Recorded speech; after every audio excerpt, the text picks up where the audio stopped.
Hi friends, ఈరోజు నేను Uma rice చేస్తున్నాను. చూడండి, దానికి కావాల్సినవి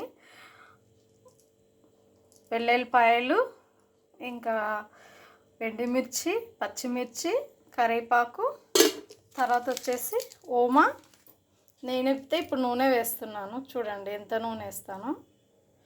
చిన్నపిల్లలకైనా పెద్దవాళ్ళకైనా ఓమా రైస్ చాలా చాలా మంచిది. మీరు కూడా ఒకసారి ట్రై చేయండి. ఓమా రైస్ చాలా హెల్తీ ఫుడ్. నేనైతే ఎండుమిరపకాయలు వేసాను. పైలో ఎండుమిరపకాయలు వేసేసుకోవాలి, చిట్టపాట అంటుంటాయి కదా. తర్వాత వెల్లుల్లిపాయలు వేసేసుకోవాలి. ఒక 10 లాగా వెల్లుల్లిపాయలు వేసాను నేను. తర్వాత ఓమ వేసేసుకోవాలి. ఓమ ఎంత ఎక్కువ వేసుకుంటే అంత మంచిది, చాలా బాగుంటుంది టేస్ట్ కూడా. నేను ఓమ చాలా వేసాను కదా. తర్వాత కడిపోత పచ్చిమిర్చి వేసేసుకోవాలి. ఇలా కలుపుతూ ఉండాలి. ఓమా రైస్ తయారవుతుంది. ఇంకా తర్వాత సాల్ట్ వేసేసుకోవాలి, తగినంత సాల్ట్. మనకి ఎంత రైస్ ఉందో అంత. రైస్ ఇంత ఉంది.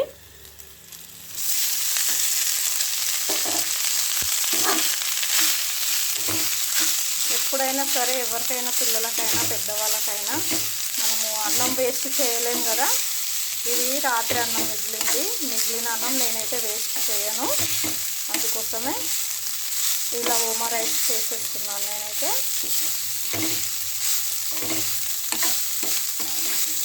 అంతేనండి, ఓమా రైస్ తయారైపోయింది. ఇంతే, ఇంకా ఎక్కువ శ్రద్ధ ఉండదు దీనికైతే. ఎక్కువ టైం కూడా పట్టదు ఓమా రైస్కు. మీరు ఇట్లా చేసుకోవాలని అనిపించింది అనుకో, నైట్ అన్నం ఉంటుంది కదా, ఎప్పుడైనా సరే వేస్ట్ ఎందుకు పడేయడము. చాలామంది ఏం చేస్తారంటే ఓపిక లేక పడేస్తూ ఉంటారు, చెత్తపుట్టలు వేస్తూ ఉంటారు. కాకపోతే నేనైతే పడేయను. ఎప్పుడైనా ఇలా అన్నం మిగులుతుంది కదా, మంచిగా ఓమా రైస్ చేసేసుకొని తింటాను. మన పెద్దలు ఏం చేసేవాళ్ళు, సజ్జన్నం మిగిలిందనుకో, సజ్జన్నం పులిహోరనో ఏదో ఒకటి చేసేవాళ్ళు కదా.